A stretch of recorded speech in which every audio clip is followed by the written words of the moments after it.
मैं बेवफा हूँ, मुझको गिरबान से पकड़ा और मुझसे पूछ मैंने तेरा गम किधर किया। समारा कितने लम्हे खुद को शीशे में देखती रही, जिसका हुस्न बेमिसाल था। ज़हानत हो या हुस्न, सब में कमाल रखती थी वो जीती जागती हुस्न का कोई शाहकार थी, पर इस वक्त दुख की कोई मूरत लग रही थी। आईना तू भी कहता है कि मैं हसीन हूँ। ये आँखें, ये होठ, इनका कटाव, ये खड़ी नाक, सुर्ख सफ़ेद रंगत, नीली आँखें, समारा रब्बानी हसीन है, कोई हूर परी सही है ना, ऐसा ही है ना आईना। इसने खुद कलामी के अंदाज में कहा। खुद से सबसे आंखें लाल हो रही थी। अजीब दर्द जागा था इसके अंदर में। तो वो तू वही देख रहा है जो मैं दिखा रही हूँ। तुमने सिर्फ मेरा ज़ाहिर देखा है, अगर मेरा अंदर देख लेता तो पता चलेगा कितना गंदा और इस दिल है मेरा। इसने नफरत से कहा खुद से।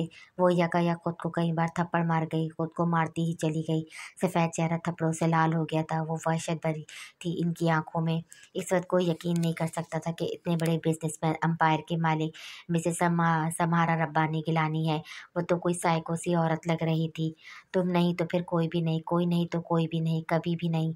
ये हिजरता उमर रहेगा मेरे साथ, मेरे साथ। समायरा ने दर्द से चोर चोर लहजे में शिद्दत से एक एक लफ्ज़ को पर जोर देती खुद से बोली थी। ऐसा लग रहा था वो दर्द के इंतहा पर है। वो दर्द से चोर लहजे में कहती ज़मीन पर गिर गई। जब भी गुजरे लम्हात याद आते वो ऐसी हो जाती थी। आज फिर इस पर वही दौरा पड़ गया था।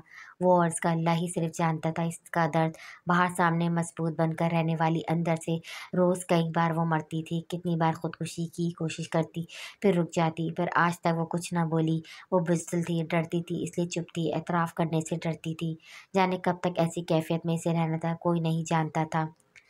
रात के 12 बज चुके थे। अब तक मरियम न आई थी इसके कमरे में, जबकि कल आज सुबह इसे वाज़ेह लफ्ज़ों में बता चुका था। आज रात इसे इसके कमरे में होना है। वो इसका इंतज़ार काफ़ी देर से कर रहा था। बहुत समझा कर देख लिया बीवी, इज़्ज़त की ज़बान तुम्हें समझ नहीं आती। अब जो होगा अमली कार्रवाई से होगा।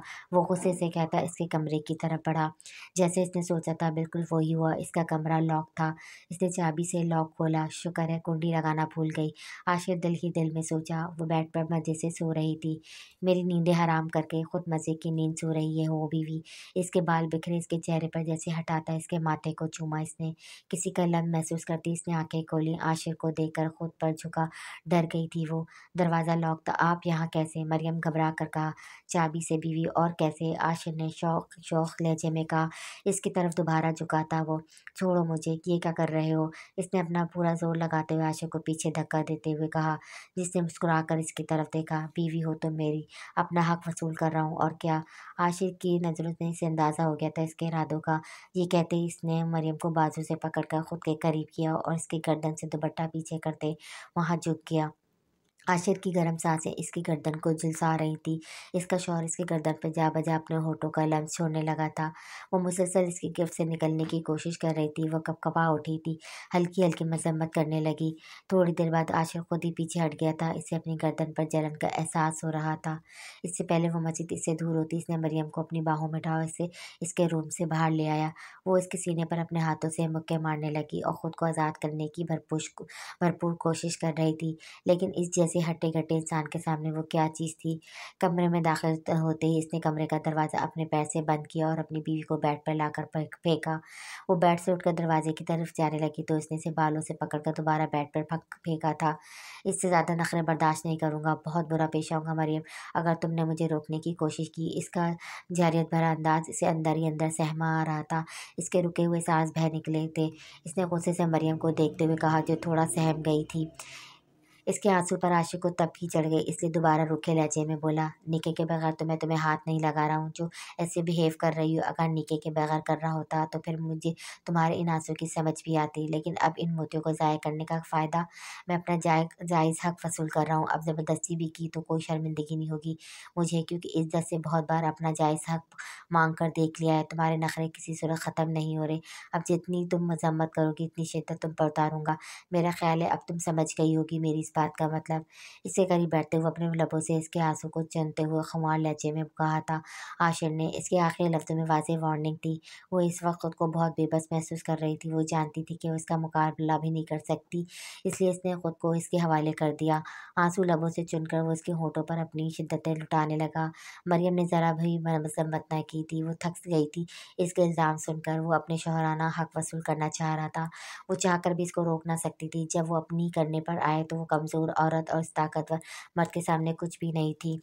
इसकी तरफ से खामोशी देखकर आशिर मुतमईन हुआ था। अब के वो इसे बेड पर लिटा गया। इसने अपना जिस्म ढीला छोड़ दिया था। आशिर ने साइड लैम्प बंद किया और अपनी बीवी पर झुकता चला गया। जा बजा इसके जिस्म पर अपना लम्स छोड़ने लगा था। वो निढाल होने लगी पर इसकी शिद्दतों में कमी न आई थी। इसने खुद को आशिर के रहमो करम पर छोड़ दिया था, जो पूरी रात इस पर हक जताता रहा, जबकि मरियम के लिए वो ज़बरदस्ती का ताल्लुक था जो वो कर रहा था। इसके लिए वो मोहब्बत का लफ्ज़ ना था, क्योंकि इसकी रज़ा ना थी शामिल इसमें। पूरी रात वो बेआवाज़ रोती रही। अब रोने का प्रोग्राम बंद करो तो कुछ देर सुकून से सो सकें। आशिर ने इतना कहकर इसे खुद पर गिरा दिया। वो उसकी बाहों में सिमट गई। वो उसे खुद से लगाए आंखें मुंह दोबारा बंद किया। वो कुछ देर ही रोने का शुक्र बरकरार रख सकी। जिस्म थकन से चूर था। वो सोने के लिए इससे जुदा होना चाहा तो आशिर ने गिरफ्त मजबूत की। थकन से चूर वजूद इतनी इसकी शिद्दतें बर्दाश्त कर चुका था, ज़्यादा मजम्मत के काबिल न था, इसलिए इसकी बाहों में सो गई। कुछ देर में जब इसका वजूद ढीला पड़ गया, जिससे आशिर को अंदाज़ा हुआ सो चुकी, तो उसने आंखें खोली। वो उसके चेहरे को कितनी देर देखता रहा। कुछ जो बातें कही नहीं जाती मरियम, इन्हें महसूस करना पड़ता है। काश तुम मुझे महसूस कर सकती, पर तुम अपने दायरे से निकलना नहीं चाहती, इसलिए मुझे इस दायरे में आना आना पड़ा ज़बरदस्ती। I am sorry for this. वो इसका माथा चूमता सो गया। अगली सुबह वो उठी तो आशिर को बिस्तर पर ना पाकर हैरान सी हुई। दिल एकदम घबरा गया। इसे वॉशरूम से निकलता देखकर दिल को ठारस मिली। आशिर को देखकर मरियम ने शर्म से नज़रें झुका ली। दिल की कैफियत अजीब तर हो रही थी। इसकी शर्म से झुकी नज़रें आशिर को सरशार कर दिया था। अब ज़रा कपड़े निकाल दो बीवी, वरना इस तरह नज़रें झुकी रही तो गिरने के असरात हैं तुम्हारे, आशिर ने शौक लहजे में कहा। वो इसके ढीठपन पर हैरान हुई। कल रात के रवैये पर वो ज़रा शर्मिंदा न था, बल्कि आशिर आज पहले से ज़्यादा फ्रेश लगा मरियम को। अब उठो भी, आशिर ने एक बार फिर कहा। वो इसके हुक्म पर उठी और कपड़े निकाल दिए इसके। वो सोच रही थी अब किस तरह इस कमरे में जाओ फ्रेश हो सके। इस वक्त आशिर अलमारी का दूसरा पट खोला और एक ड्रेस इसकी तरफ बढ़ाया। ये लो कपड़े और फ्रेश हो जाओ, अम्मा जान याद कर रही होंगी तुम्हें। वो हैरान हुई इसकी बात पर। वो इसकी मुश्किल कैसे समझ गया। ये कपड़े आगे लफ्ज़ कह न सकी। मरियम ने इस कमरे से अपने साहब कपड़े ले लिए थे, इसलिए ये समारा के ना हो, पर आशिर को कहते हुए जाने क्यों इसकी ज़बान लड़खड़ाई थी और ज़बान ने साथ ना दिया कुछ कहने से। बेफ़िक्र हो जाओ, किसी की तरह नहीं है तुम्हारे लिए, नए लाया हूँ, तसल्ली ना हो तो देख लो, आशिर ने कहा। पर शौहर तो किसी की तरह नहीं मिला ना, इसका क्या करूँ। मरियम के मुंह से बेसाख्ता निकला। इसलिए मैं अपने सर पर चमाट मारी अपनी बेवकूफ़ी से कही बात पर आशिर से ये तंज बर्दाश्त नहीं हुआ। एकदम इसका मुंह दबोचा और गुस्से से कहा, तुम लायक ही नहीं किसी इज्जत के। मैं ही बेवकूफ़ था जो बीवी का मुकाम दे बैठा तुम्हें। सॉरी, गलती से ज़बान फिसल गई। मरियम ने इसके गुस्से को देखा तो काँप उठी। काँपते लहजे में चंद लफ्ज़ ही मुश्किल से कह सकी थी। चेहरे पर इसकी गिरफ्त मजबूतर होती जा रही थी। बेबसी से आंखें नम होना शुरू हो गई थी। चंद आंसू ही निकले थे। आशिर ने अपनी गिरफ्त ढीली की तो वो खुद को छुड़ाती हुई दूर हुई। आइंदा ज़बान संभाल कर बात करना, वरना मुझसे बुरा कोई नहीं होगा। वो लंबी सांस लेने लगी, पर दर्द शदीद महसूस हो रहा था। ऐसा लग रहा था अगर थोड़ी देर और वो इस तरह करता तो उसका जबड़ा ही टूट जाता। एक और बात, वो जाते जाते पलटा। डर के मारे अलमारी से लग गई मरियम। जी जी जी, इसने कहकर नज़रें झुका ली। मरियम पर घबराहट सवार थी। अगर तुम्हें ऐसा लगता है कि तुम अपने तंज भरे जुमलों से मुझे मेरे इरादों से रोक सकती हो, तो ये तुम्हारी बहुत बड़ी गलतफहमी है। आज के बाद हर रात तुम यहीं रहोगी मेरे साथ, मेरे पास इस कमरे में। कोशिश करना दोबारा कहने की नौबत ना आए। I am a killer to you. ये आखिरी लफ्ज़ इसने सर्द लहजे में कहे। मरियम की रीढ़ की हड्डी में सर्द लहर दौड़ उठी इसके लहजे पर। जी जी, मैं समझ गई हूँ, मरियम ने कहा घबराए लहजे में। मरियम जल्दी से कपड़े लेकर वॉशरूम की तरफ दौड़ी और आशिक कपड़े चेंज करने लग गया। समारा, ये ठीक नहीं कर रही हो तुम। समारा मोबाइल यूज़ कर रही थी, इसी वजह इसकी माँ इसके रूबरू बैठी थी।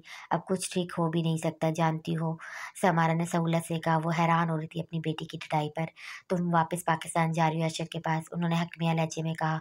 Sorry mom, it's impossible, Samara ने पहलू बदल कर कहा। क्यों अपना घर तबाह कर रही हो। इसकी माँ ने इसके हाथ से मोबाइल छीन कर पटका और कहा, जो कभी बना ही नहीं वो तबाह क्या होगा। इसने कंधे उचकाए। इसी वक्त हसन साहब आए और बोले, मैंने तुम्हारी सीट कन्फर्म करवा दी है। है, तुम वापस जा रही हो। इनके लहजे में रोब था जिसकी वजह से समारा की चलती जबान रुकी लम्हे भर को। पापा ये आप क्या कह रहे हैं? वो शौक की कैफियत में बोली। इट्स माई ऑर्डर, अब जाओ अपना घर बसाओ। उन्होंने इसकी टिकट्स रखी मेज पर और कहा, कल की टिकट से आप जा रही हैं अपने घर। एक और हुक्म उन्होंने जारी किया। ओके फाइन, चली जाऊंगी, बस खुश उससे से टिकट्स लेती वो उठ खड़ी हुई। कुछ देर के बाद चीज़ों को फेंकने की आवाज़ें आ रही थी। दोनों बेबसी से इसके कमरे के बंद दरवाजे को देखने लगे। अगली सुबह बगैर मिले निकल आई एयरपोर्ट के लिए। वो दोनों खड़े देखते रहे।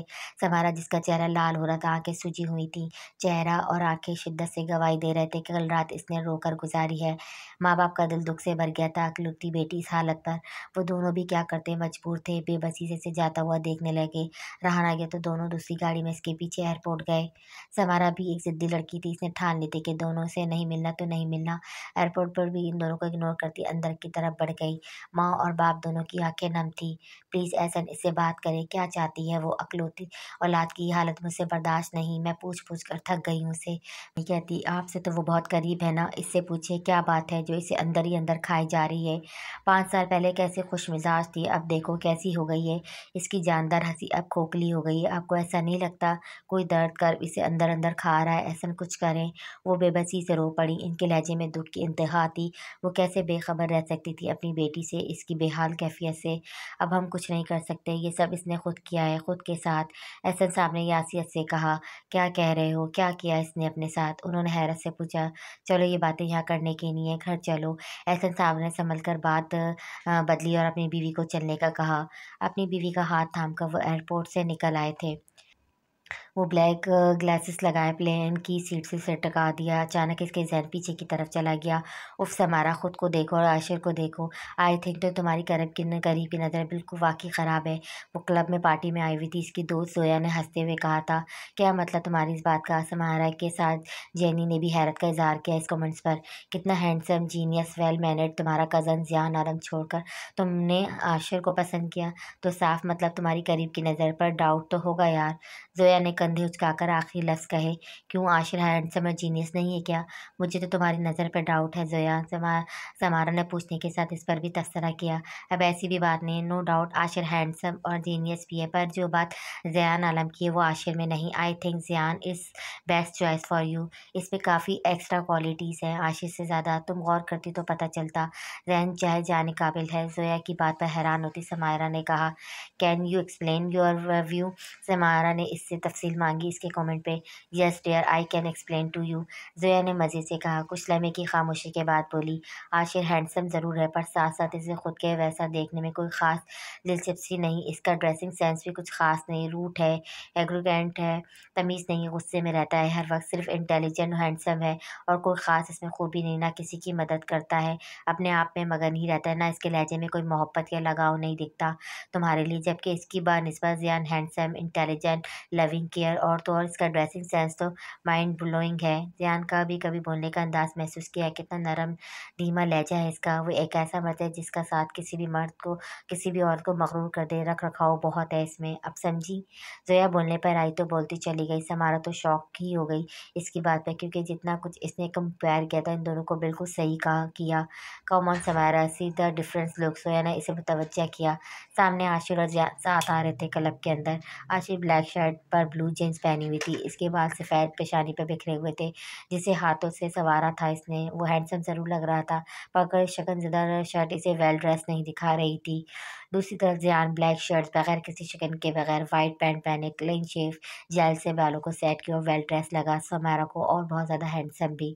वो नरम लहजे में बात करता सबसे मिल रहा था, जबकि आशिर सीधा समारा के पास आया, एक आध बंदे को हाय करता इससे मिला था। जाने क्यों समारा मुसलसल ज़ियान को फोकस किए हुए थी। दिल अजीब लौ पर धड़का था।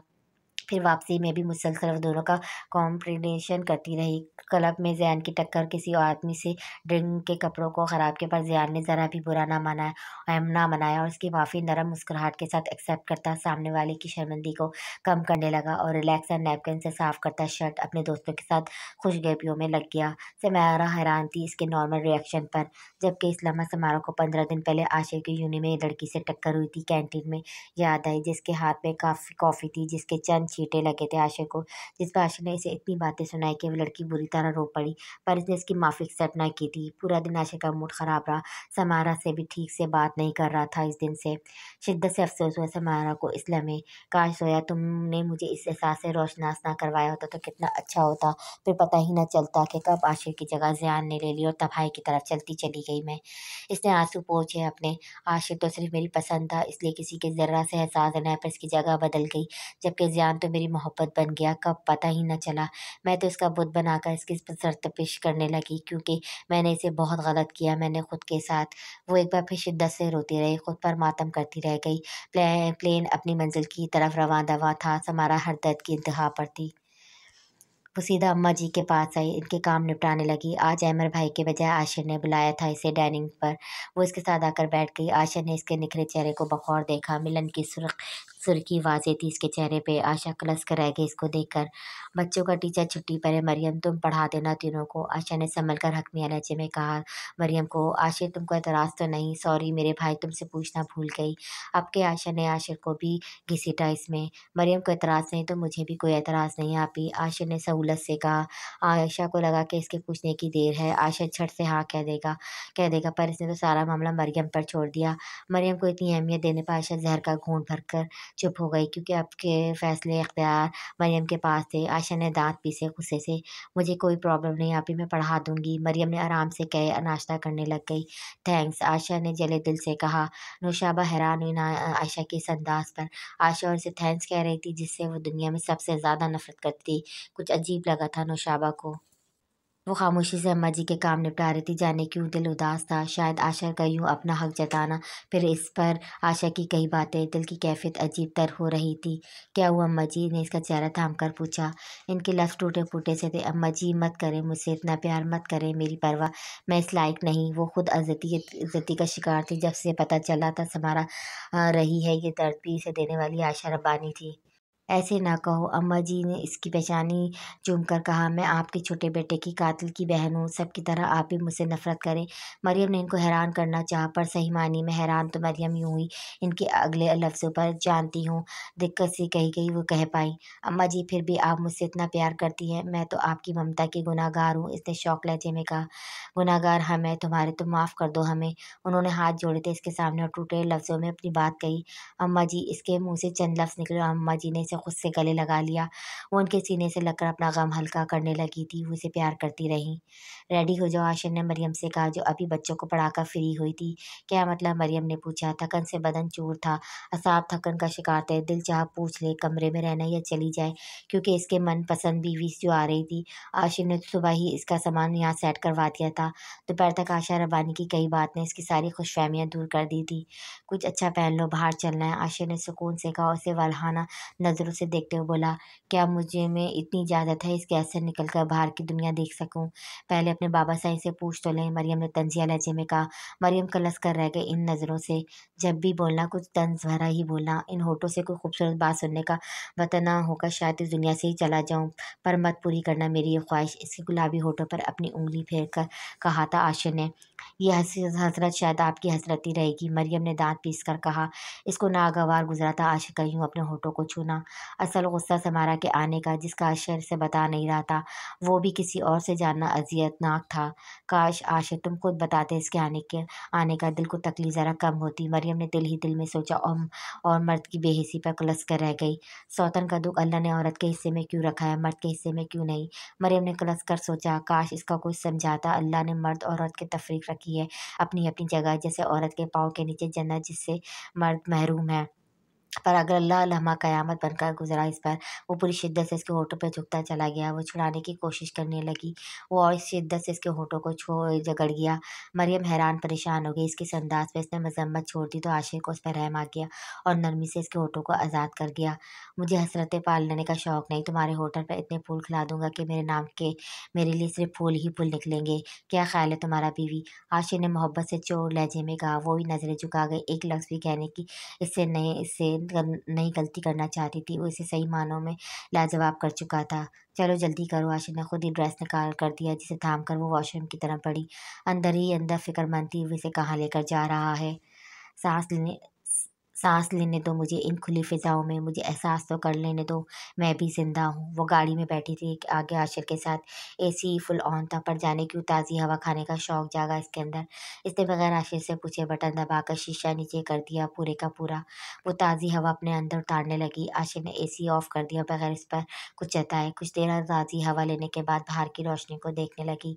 शाम ढल चुकी थी, रात का काला साया 400 फैलने लगा तो शहर की मसनूई रोशनी ने मुनव्वर कर दिया शुरू कर दिया। वो इतने में ही खुश हो गई थी और आशीष को खुश देखकर खुद खुश हो गया था। कितनी मासूम सादा हो तुम मरियम, छोटी छोटी बातों पर खुश हो जाती हो। आशिर ने सोचा इसके चेहरे को देखकर। वो इसकी कैफियत अच्छी तरह समझ रहा था। आज़ादी एक नेमत थी जिसका हक हर इंसान को था।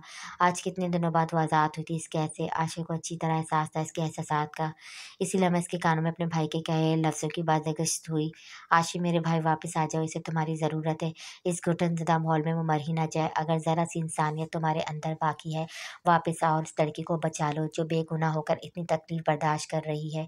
इसे कुछ हो गया तो ना तो तुम खुद को माफ़ कर पाओगे ना मैं, क्योंकि हम सब इसके गुनहगार हैं। इसे इसका जायज़ मुकाम दो, जायज़ खुशियाँ दो या फिर आज़ाद कर दो इस घुटनज़दा बंधन से। कुछ तो करो मेरे भाई। कितनी इल्तिजा थी इसके बड़े भाई के लफ्ज़ों में। आशिक़ तड़प ही उठा अपने बड़े भाई की आखिरी बात पर। वो अमेरिका में समारा को समझाने गया था। इन हालात के मुताबिक वो कहाँ जानता था, हालात तो यहाँ भी बिगड़ गए थे। वो खुद से अंदर से टूटा बिखरा शख्स था जो बज़ाहिर खुद को मजबूत करके चल रहा था। खुद पर गुस्से का खौल चढ़ाए वो खुद को मजबूत ज़ाहिर कर रहा था, वरना समारा ने इसे बुरी तरह तोड़ दिया था। ना खुद खुश रहती थी, ना इसे रहने देती थी। वो पूछ-पूछ कर थक जाता, इसके रवैये की वजह इसकी चुप ना टूटती। "बस भाई मैं आ रहा हूँ वापस पाकिस्तान, सब ठीक कर दूँगा," आशिर ने अज़म से कहा। जल्द से जल्द आओ, समारा से ज़्यादा मरियम बहन को तुम्हारी ज़रूरत है," अहमर भाई ने इससे कहा। अहमर एक अच्छा बेटा होने के साथ-साथ अच्छा भाई भी था। वो इसे असल हालात से वाकिफ़ ना कर सका, सिर्फ़ दबे अल्फ़ाज़ों में बताया था यहाँ के हालात का। कैसी हो मरियम मेरी बहन, कहीं आज क़यामत का दिन तो नहीं जो अल्लाह ने ये हजर ख़त्म कर दिया जो हमारे बीच आ गया था। मुझे मेरी बहन से मिला दिया, मेरी अज़ीम बहन, मुझे एक बार फिर ज़िंदा कर दिया। अरसलान खुद से लगाए मरियम को कह रहा था। हर आँख नम थी मिलन के इस मंज़र को देखकर। मरियम तो साकित थी बस। ज़रूर और इसका बेटा भी सब देख रहा था। वो सोच भी नहीं सकती थी आशिक़ से यहाँ लाया था इसके भाई से मिलवाने। इतना ज़्यादा रहम की उम्मीद तो वो कभी नहीं लगा सकती थी इन गिलानी से। अपने घर की दहलीज पर अपने भाई को रूबरू देखना, वो भी आज़ाद, इस खूबसूरत मंज़र से भाई भला कोई मंज़र होगा हसीन मरियम के लिए। आशिक़ दरवाज़े से ही वापस पलट गया। दोनों बहन-भाई को कहाँ एहसास रहा था किसी तीसरे के जाने का या किसी के आस-पास होने का। "कैसी हो मेरी बहन? क्या हाल है तुम्हारा? क्या किया पूछूँ तुमसे? कैसा था इन लोगों का रवैया और आज कैसे आने दिया इन लोगों ने?" अरसलान ने एक बार फिर पूछा। वो अपनी बहन को छूकर तसल्ली कर रहा था अपनी। मरियम तो अपने भाई के चेहरे को देख रही थी जिसको वक़्त से पहले ही बुरा कर दिया था इन गमों ने। इतने लम्हे वो इनसे लगी थी, दिल को यकीन नहीं आ रहा था कि अल्लाह ने इसे ये दिन दिखाया कि कभी वो आज़ाद अपने भाई को देख भी सकेगी। "आशिर लेकर आए हैं भाई, मैं ठीक हूँ," मरियम ने संभल कर कहा। लहज़ा खुशी के आँसू से भरा हुआ था। ऐसा लगा सारे गिले-शिकवे दूर हो गए थे इस हरजाई से जिससे लाखों शिकवे थे। इसे कभी दिल अनजानी लौ पर धड़का था आशिक़ का नाम लेते हुए। आज दरिश आकर इससे मिली, इसका माथा चूमा प्यार से। फिर वो अपने भतीजे से मिली, भतीजे को ढेर सारा प्यार किया। "सच मरियम तुमने आकर हमें ज़िंदा कर दिया, वरना ज़िंदगी का गुमान ना था इस घर में। बस तुम्हारी फ़िक्र रहती थी, कोई ना था तुम्हारे खैर व ख़बर देने वाला बस। फिर अमर भाई ने कुछ दिन पहले आकर तुम्हारी खैरियत का पता दे गए थे। यकीन मानो इस दिन कुछ सुकून मिला दिल को और ये भी बताया था कि किसी दिन लेकर आएगा आशिक़ खुद मिलवाने। हम तो वो दिन गिनने लग गए थे और देखो आखिर वो दिन आ भी गया," दरिश ने इसे बताया। वरना अरसलान तो बस अपनी बहन को देखकर अपनी तसल्ली कर रहा था, जबकि इसे आशिक़ को अंदर बुलाने का भी ख़्याल ना गुज़रा था। "दरिश भाभी, अहमर भाई ने मेरा बहुत ख़्याल रखा। वहाँ अम्मा जी हैं, उन्होंने बहुत प्यार दिया मुझे। नौशाबा भाभी भी बहुत अच्छी हैं," मरियम ने बताया। "और आशिर कैसा है इसके बारे में कुछ नहीं कहा तुमने मरियम?" ज़रीन ने पूछा। अरसलान तो बस अपनी बहन को देखकर अपनी आँखों को सैराब कर रहा था। "आशिर भी अच्छा है भाभी," मरियम ने संभल कर कहा। "अब क्या खड़े-खड़े सारा इंटरव्यू लोगी ज़रीश, या कुछ खिलाओगी भी मेरी बहन को?" अरसलान ने मसनूई गुस्से से ज़रीश को कहा। "उफ़ मैं भी ना अभी खाना बनाऊँ ना? नहीं भई पहले चाय पकौड़े, नहीं पहले दही भल्ले बनाओ, तुमको तो वो पसंद है ना?" ज़रीश ने फ़िक्र से कहा। उसकी हालत पर मरियम मुस्कुराए। कहा, "भाभी इतनी हड़बड़ मचाएँगी तो हाथ जलाकर बैठ जाएँगी, अब बस चाय ही पिला दें मुझे।" मरियम की बात पर अरसलान और ज़रीश मुस्कुराए। "मैं ही कुछ बाहर से लाता हूँ," अरसलान ने जल्दी से कहा। खुशी तो तीनों के अंग-अंग से फूट रही थी। "नहीं भाई आप बाहर ना जाएँ, जाने ये घड़ियाँ कितनी मुख्तसर हैं और आप इस लम्हे में भी मुझसे दूर हो जाएँ, मुझे गवारा नहीं। प्लीज़ मेरे पास बैठें, मुझे इन खूबसूरत लम्हों को महसूस करने दें, जाने फिर दोबारा मिलना हो। मेरा पेट तो आप लोगों को देखकर ही भर गया है।"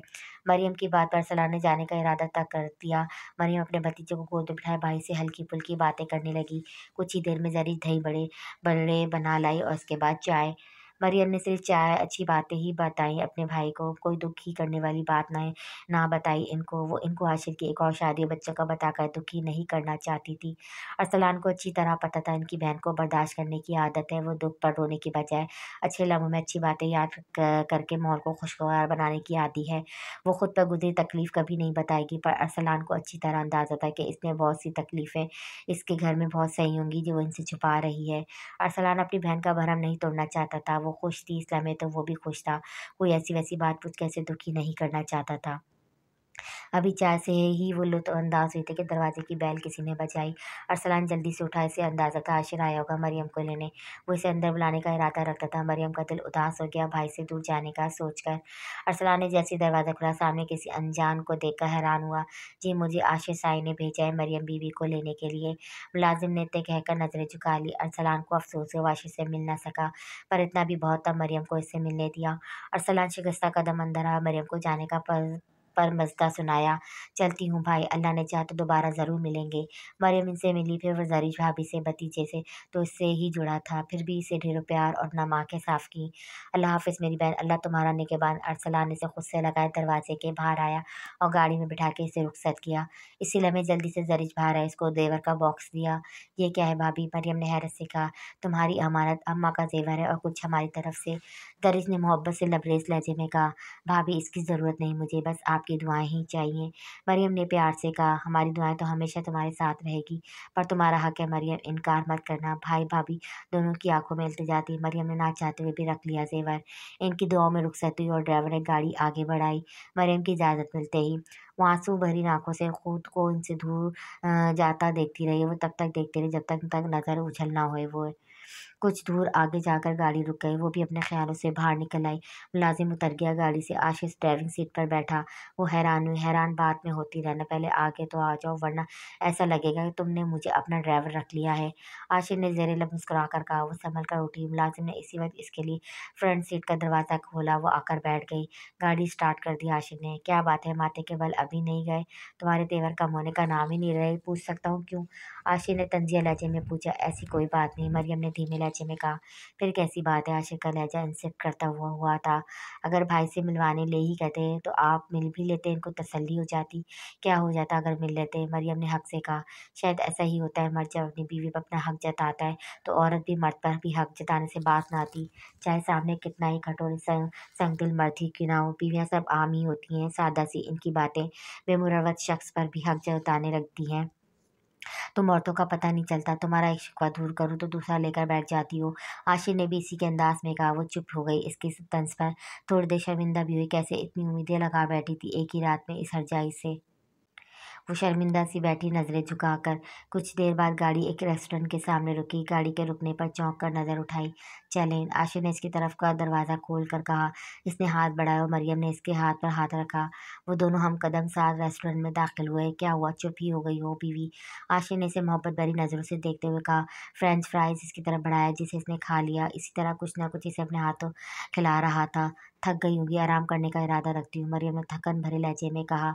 मेरे इरादे तो नेक नहीं, आशी ने शौकिया लहजे में कहा। आपके इसकी तरफ चिकन पीस बढ़ाया, प्लीज़ मैं खुद खा लूँगी, मरियम ने इसके हाथ से पीस लेकर कहा। देख रहा हूँ तुम सही से खा नहीं रही हो, आशी ने फिक्रमंदी से कहा। उफ़, ये ड्रामेबाजी और केयरिंग शौहर का दिखावा। मरियम ने कलस कर सोचा। खा रही हो, डोंट वरी। मरियम अब सही से खाना शुरू कर दिया। वो अपनी प्लेट पर झुक गया।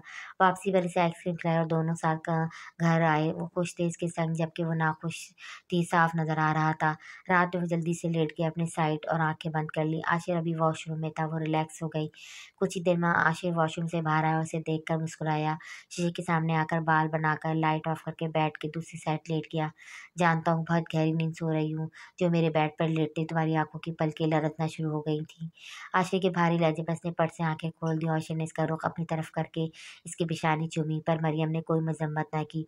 वो मुस्कुराया, इसका सर अपने सीने पर रखा और कहा। इतनी फर्माबरदारी न दिखाओ बीवी, शौहर के बहकने के इम्कानात हो सकते हैं। गुड नाइट, सो जाओ।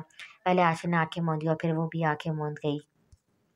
सुबह से आशिर से काफ़ी ज़िद कर चुका था, कभी ये काम कहता, कभी वो कहता।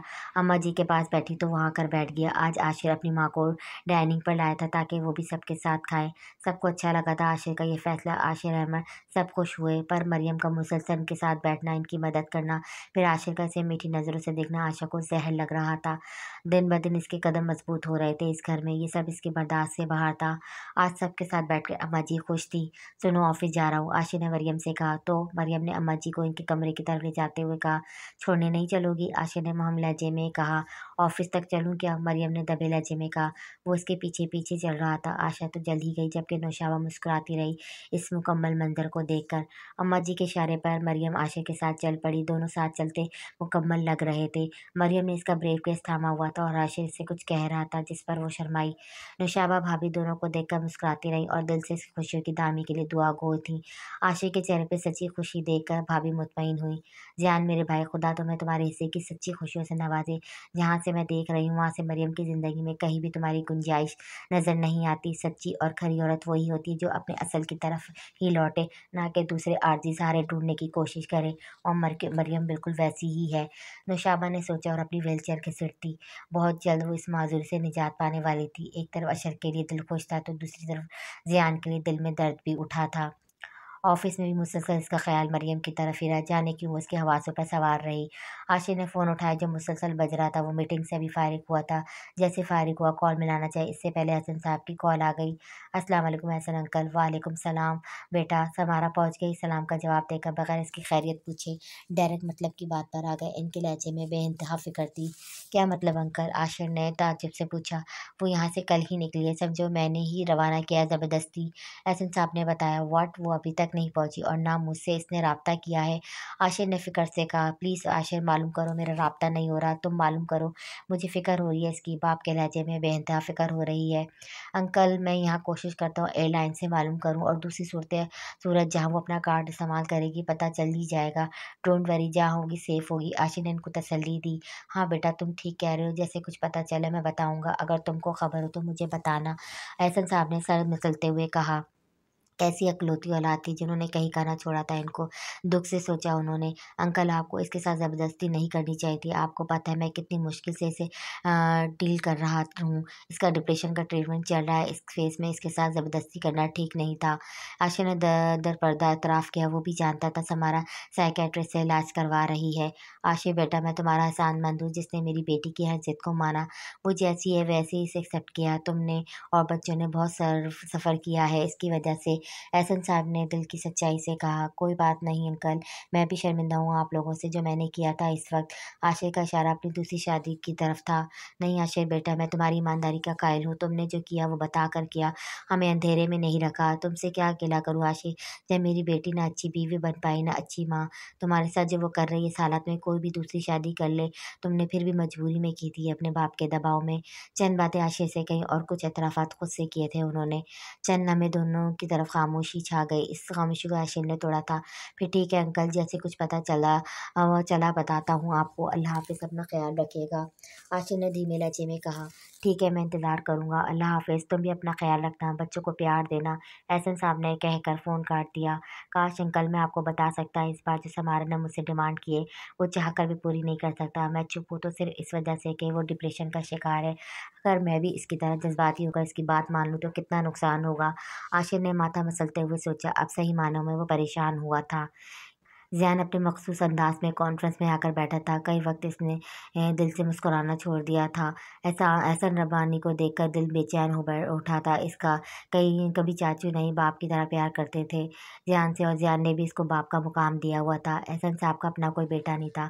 इनके लिए भाई के बच्चे भी अपनी औलाद की तरह था। समारा के लगाए इंतज़ाम के बाद भी वो अक्सर चाचू को सलाम कर देता था, जिसका वो इसे जवाब ना देते थे, बस खामोशी से गुज़र जाते थे जब इनका सामना होता। दोनों घरानों के ताल्लुकात सर्द-महरी का शिकार हो गए थे। बज़ाहिर भाई-भाई मिल लेते थे, पर पहले सी मोहब्बत नहीं रही थी। आज जाने क्यों वो पूरी कॉन्फ्रेंस के दौरान बेदिली से बैठा रहा।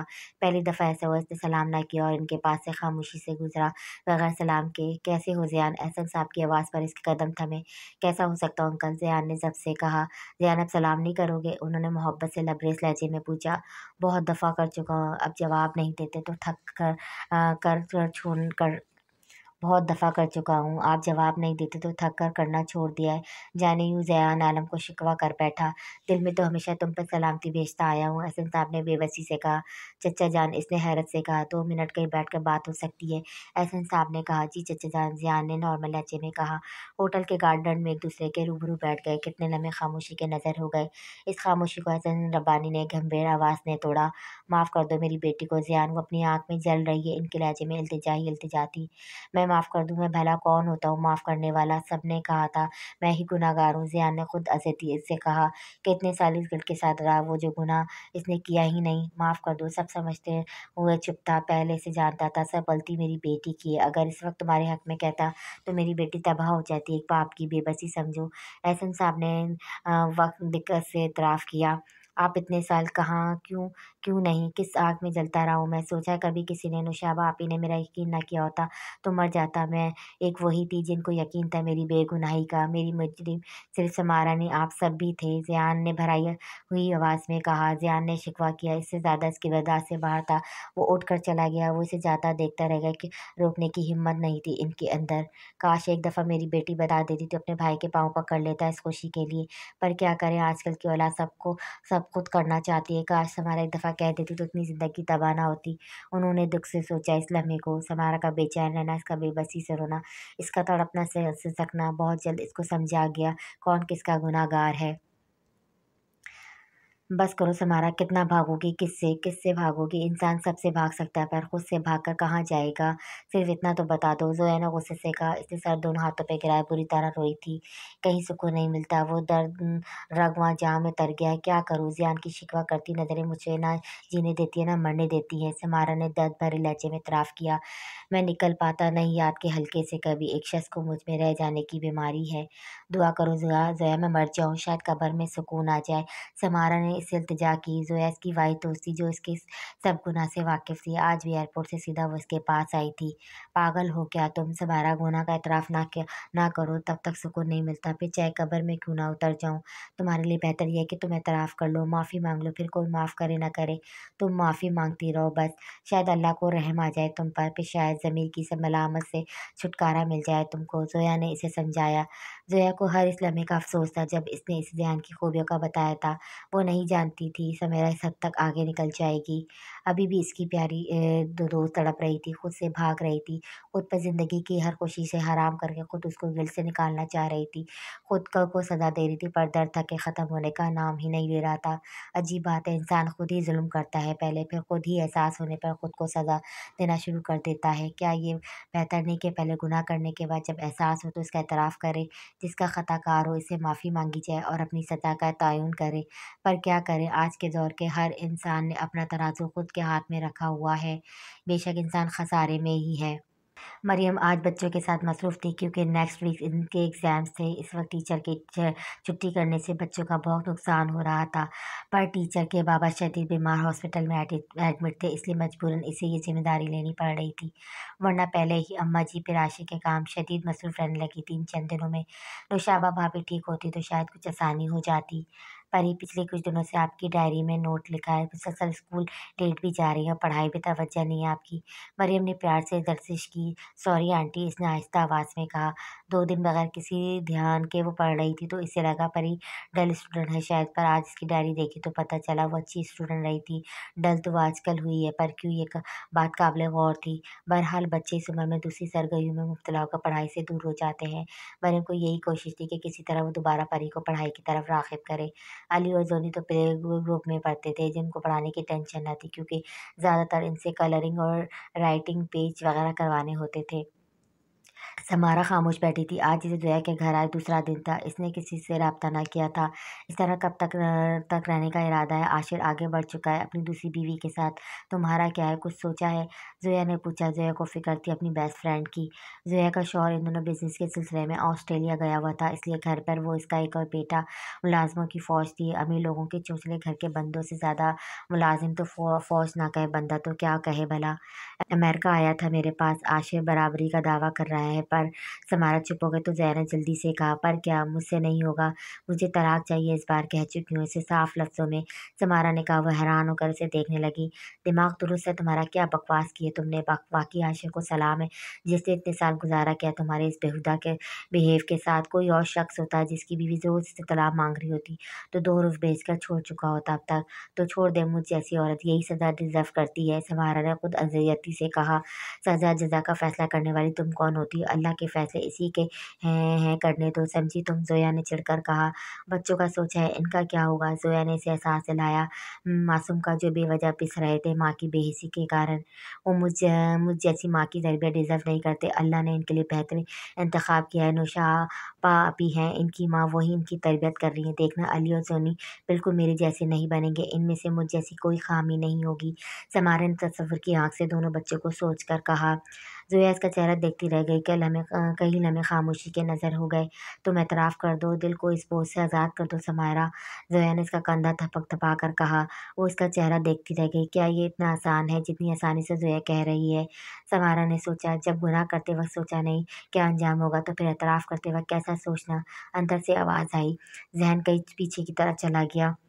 वो रात जब समारा के घर फैमिली डिनर था, शादी में बस 1 हफ्ता रह गया था, सब चले गए थे, सिर्फ घर के लोग रह गए थे। जियान की फैमिली में सब इसके पेरेंट्स और नौशाबा आप ही थे, बाकी सब जा चुके थे और वो खुद समारा के पेरेंट्स थे इनके साथ बैठे। इसी तरह समारा ने खुद जियान को बुलाकर कमरे की लाइट ऑफ कर दी और फिर शोर मचाना शुरू कर दिया। फिर देखने वालों ने इसके फटे कपड़े और इसका फवला देखा, किसी ने जियान की बेगुनाही ना देखी। वो बोलता रह गया। इसकी एक आवाज़ को ब्रेक तब लगा जब एक थप्पड़ इसे मारा आलम साहब ने। फिर वहाँ से ज़लील होने के बाद आशिर ने भी इसे खूब बेइज़्ज़त किया। वो सब सुनता चला गया। इतनी ज़िल्लत के बाद वो शायद खुदकुशी कर लेता, पर नौशाबा आपी ने इसे सँभाल लिया। अहमद गिलानी की अच्छाई थी जो इसने अपनी बीवी को न रोका, इसे भाई से ताल्लुक़ रखने पर। समारा जिसको ऐसा लगा था ये सब करने के बाद वो अपना मनपसंद शख़्स हासिल कर लेगी, ऐसा कुछ भी नहीं हुआ। सब उलट हो गया। सब इसकी सोच के बरअक्स होने लगा। वो जो सोचती थी ये सब करके ज़ियान को हासिल कर लेगी, आशिर इनकार कर देगा शादी से, फिर ख़ानदान की बदनामी के डर से खुद ही घरवाले ज़ियान को मना लेंगे इससे शादी करने को। ज़ियान को एक दफ़ा पाले फिर खुद ब खुद सब ठीक होता चला जाएगा, पर ऐसा कुछ नहीं हुआ। सब तदबीरें उल्टी हो गईं। आशिर ने इसका बस भरपूर साथ दिया, इसे अपना होने का एहसास दिया, सच्चे हमसफ़र होने का एतमाद दिया। वो इनकार करती रह गई शादी से, ये कह कर के आशिर मैं तुम्हारे काबिल नहीं रही, मैं कहीं की नहीं रही, मैं नहीं कर सकती शादी। मुसलसल रोते हुए इस तरह के जुमले बोलती रही वो और आशिर से तसल्ली देता रहा। समारा भूल जाओ सब, अल्लाह ने तुम्हारी इज़्ज़त बचा ली है, शुक्र है अल्लाह का। पर यकीन करो मेरा, अगर वो बेगैरत इंसान शख़्स अपनी इरादों में कामयाब हो जाए तो तभी मैं तुम्हें अपनाता, क्योंकि हर सूरत में तुम मज़लूम हो, तो फिर तुम पर ज़ुल्म क्यों हो? तुम कल भी मेरी इज़्ज़त थी, आज भी मेरी इज़्ज़त हो। समारा चाहती थी शादी डिले हो जाए, पर आशिर ने ये कहकर इसे रोका, शादी इसी तारीख पर होगी। देखो अगर शादी इस तारीख पर ना हुई तो इसमें सिर्फ़ हमारी बदनामी नहीं, तुम्हारे माँ-बाप की भी बहुत बदनामी होगी। और जितने मुँह इतनी बातें, इसलिए मैं चाहता हूँ इसी तारीख पर शादी हो, किसी को बातें बनाने का कोई मौका ना दें। प्लीज़ समझो इस बात को। आशिर प्लीज़, समारा ने सिसकते हुए कहा। समारा समझने की कोशिश करो, शादी इसी वक्त पर हो, इसी बात पे हम दोनों ख़ानदानों की भलाई है। आंटी आप ही समझाएं। हाँ समारा, आशिर ठीक कह रहा है, शादी इसी तारीख को ही होगी, जैसे फंक्शंस का प्लान है सब वैसे ही होगा। एक माँ कितनी देर अपनी बेटी को समझाती रही इस सोसाइटी और यहाँ की ऊँच नीच के बारे में।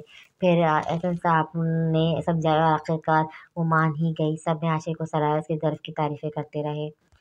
आशिर ने शादी के रात समारा की भरपूर पजीराई की, पर समारा तो पत्थर का बुत बन चुकी थी। वो उसे मना कर चुकी थी कि फ़िलहाल वो इस अज़वाजी ताल्लुक़ को कायम नहीं कर सकती। आशिर वो भी मान गया। दोनों दुनिया की नज़र में मियाँ-बीवी और कमरे में अलग-अलग सोते। आशिर को एहसास था ज़ियान इसके नाज़ुक एहसासात को मजरूह कर चुका है, इसलिए वो ऐसी हो गई है। कई महीने ऐसे गुज़रे, पर आखिर कब तक ये बात छुपती। एक दिन इसकी तबीयत ख़राब हुई और कह आ गई, जिस पर इसकी माँ ने इसे मशवरा दिया डॉक्टर को दिखाए। तब समारा ने खुद ही अपनी माँ को कह दिया कि इसका आशिक के साथ ऐसा कोई ताल्लुक़ नहीं। वो माँ कैसे बनेगी? वो वैसे भी मुँह फटी, सो वो बोल गई थी सच्ची बात। फिर इसकी माँ ने खूब लताड़ा और इसकी काउंसलिंग करती रही, जिसके नतीजे में कुछ हद तक इसने खुद को सँभाल लिया। आशिर ने इसकी तरफ कदम बढ़ाया तो इसने भी पज़ीराई की इसकी, और जिस दिन इसे पता चला वो माँ बनने वाली, इस दिन इसकी ज़मीन ने इसे खूब लताड़ा। देखो क्या हो गया, तुम ज़ियान को हासिल करना चाहती थी और अल्लाह ने तुम्हें आशिक की बीवी बना दिया। तुम्हारी लाख कोशिश के बावजूद तुम नाकाम रह गई। अब इसके बच्चे की माँ बनने वाली हो। वो तड़प उठी इस बात पर। तुम अब अपनी किस्मत लिखने चली थी, देख लो तुम्हारी किस्मत ये है, तुम्हारी किस्मत अनचाहे शख्स की गुर्बत और फिर इसके बच्चे पैदा करती रहना। इसका अपना अक्स इसका मजाक उड़ाने लगा, आईना तोड़ दिया इसने, फिर इसे दौरे पड़ना शुरू हो गए थे। पहले ज़मीर जागना, फिर अपने गुनाह का एहसास होना, फिर वो सब होता चला गया जो करने का इसने सोचा ना था। आशीष से ज़िद करके अमेरिका चले जाना, फिर वापस ना आना, फिर बच्चे से वापस कर देना। समारा ने कभी कोई मौका ना जाने दिया इसे बेइज्जत करने का।